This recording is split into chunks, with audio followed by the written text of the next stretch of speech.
El niño de la caja. Quédate porque te contaré su historia. Las frías zonas de Susquehanna Road se encontraban prácticamente despobladas y con una abundante maleza. Aquel solitario lugar le veía demasiado bien a Frederick Benonis para colocar algunas trampas y con algo de suerte atrapar algo para comer. Ya Frederick había acudido días antes para colocar los pequeños cebos en los arbustos y estaba recorriendo el mismo camino para recuperarlos uno a uno. Ayudándose de las manos para apartar la maleza a su alrededor, Frederick se encontró con una caja de cartón de tamaño medio que decía frágil, manejar con cuidado. Aquella caja llamó su atención realmente. Había pasado por esa zona los días previos y él estaba casi seguro que esa caja no estaba allí. Despertando aquella caja su curiosidad, decidió acercarse para ver qué había en su interior. Para su sorpresa observó una pequeña figura que estaba envuelta en una gruesa manta. Durante unos segundos trató de convencerse que no era lo que él estaba pensando. No podía ser cierto lo que estaba delante de sus ojos. Extrañado por aquel hallazgo, decidió acercarse más, retirar la manta y contemplar qué era lo que estaba viendo. Según pasaba el tiempo, más dantesca le parecía aquella escena. Al levantar la manta apareció el cadáver de un niño encogido en posición fetal y sin ropa. Frederick soltó la manta ahogando en un grito y se retiró de manera instintiva. Notaba cómo la maleza golpeaba fuertemente sus muslos mientras él corría con la respiración acelerada. Estaba muy asustado por lo que acababa de ver.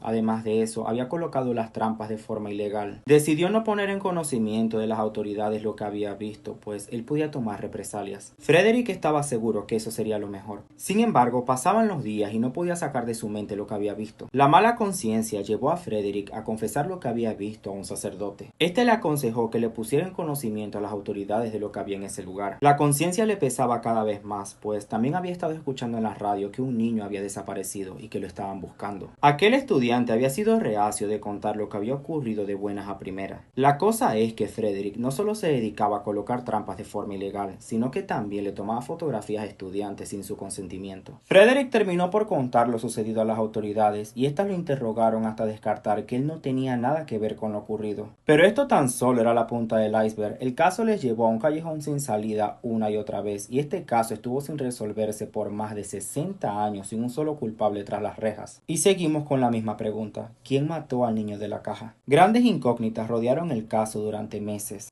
que se convirtieron en años y luego en décadas. Los investigadores no daban crédito a cómo había podido acabar aquel pequeño en medio del bosque y metido dentro de una caja. Tras los primeros análisis del cuerpo pudieron manifestar que el pequeño había sufrido maltrato momentos antes de su muerte. Se observaba el cuerpo completamente magullado de un niño de aproximadamente 5 años. Su cabello había sido cortado de forma rápida y descuidada, concluyendo que esto pudieron haberlo hecho momentos antes de su muerte o después. También se hallaron otras marcas que resultaron ser cirugías anteriores. Tampoco se encontraron restos de alimentos. Esto indicaba que no había ingerido nada en las 3 horas previas a su muerte. El cráneo además presentaba signos de que había sido golpeado fuertemente. Pero los investigadores descartaron que quizás esa hubiera sido la verdadera razón de su muerte. Para ellos había algo más, una pieza oculta y extraña alrededor de este caso. Los exámenes forenses determinaron de que el niño de la caja sufría desnutrición y que sus uñas habían sido cortadas de forma delicada. Parte de su cuerpo también se encontraba sumergido en el agua, y eso explicaba por qué sus manos y sus pies estaban arrugados. También se habla de que el pequeño padecía alguna enfermedad ocular. El niño de la caja había sido maltratado y una vez muerto fue colocado de forma delicada sobre la manta. Después sería introducido en una caja de cartón que sería arrojada a la suerte en un bosque en Filadelfia. Los signos de maltrato habían dejado marcas por todo el cuerpo del pequeño. Se apreciaban contusiones en el cráneo y diferentes magulladuras por toda la cara. El cuerpo presentaba hasta 7 cicatrices, de las cuales 3 eran intervenciones quirúrgicas profesionales. La data de muerte resultó ser un completo misterio. La zona en febrero alcanza bajas temperaturas que pueden conservar el cuerpo y ralentizan la descomposición del mismo. Hasta ese momento tenían diferentes indicios, pero ninguno era lo suficientemente claro. No sabían cómo averiguar quién era aquel pequeño y quién era su asesino. Una prueba que manejó los hilos de la investigación por aquel entonces fue sin duda esa caja. Indagando hasta el último detalle lo que presentaban aquellos cartones que protegían a aquel pequeño, solamente se habían convertido en su única pista. Las primeras pistas que lograron obtener los llevaron a una tienda de muebles llamada J.C. Penney. De aquí pudieron extraer los primeros bocetos de la línea de investigación. Ya de por sí el caso era bastante complicado. Al parecer, aquella caja albergaba anteriormente una cuna. Afortunadamente, los cartones no se encontraban en muy mal estado. Todavía eran visibles gran parte de las referencias que tenía la caja por detrás. Pudieron recuperar el cereal y también la dirección de donde provenía. Esto los llevó a una tienda que se encontraba a 25 kilómetros de donde ellos se encontraban. Se averiguó que era una cuna que se había vendido por el valor de $7,50. Todo esto entre el 12 de marzo del 56 y el 25 de febrero del 57. La tienda que vendía aquellos modelos de cuna solamente aceptaba el pago en efectivo, por lo que no había ningún rastro del comprador. Desafortunadamente, la caja no presentaba ni una sola huella dactilar, por lo que tampoco tenían una referencia del posible sujeto. Sin embargo, la policía consiguió averiguar que se habían vendido un total de 12 cunas. Pero tan solo 8 compradores contactaron a la policía luego de escuchar este caso. La vendedora de la tienda, Hannah Robbins, ofreció información a los oficiales sobre los otros 4 compradores, pero ninguno apareció y tampoco dieron con su paradero.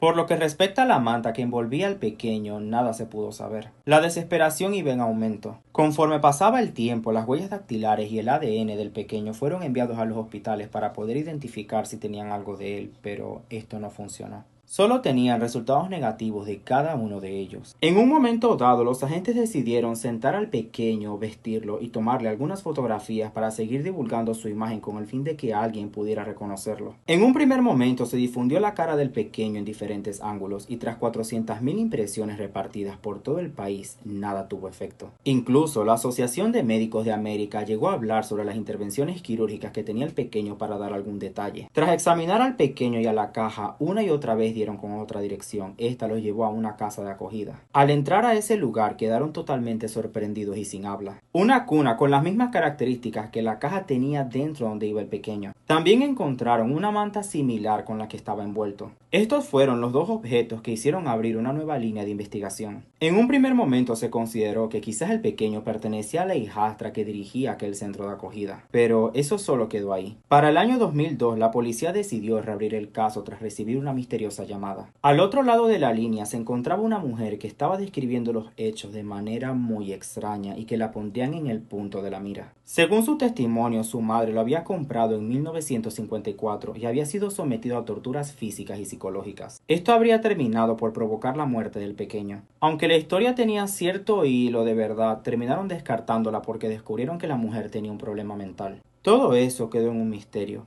Y hasta aquí. ¿Conocían esta historia?